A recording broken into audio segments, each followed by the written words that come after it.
হাজার বছরের ঐতিহ্য আমাদের মাঝ থেকে আস্তে আস্তে হারিয়ে যাচ্ছে।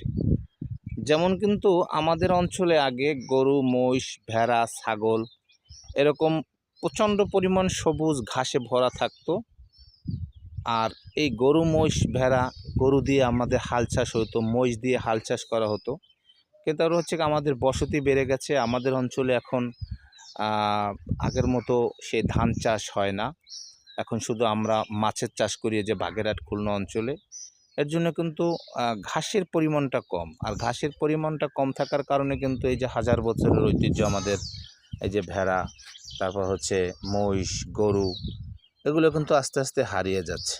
এর একটাই কারণ, আসলে পরিবেশ হচ্ছে চারপাশের সব কিছু নিয়েই কিন্তু আমাদের পরিবেশ।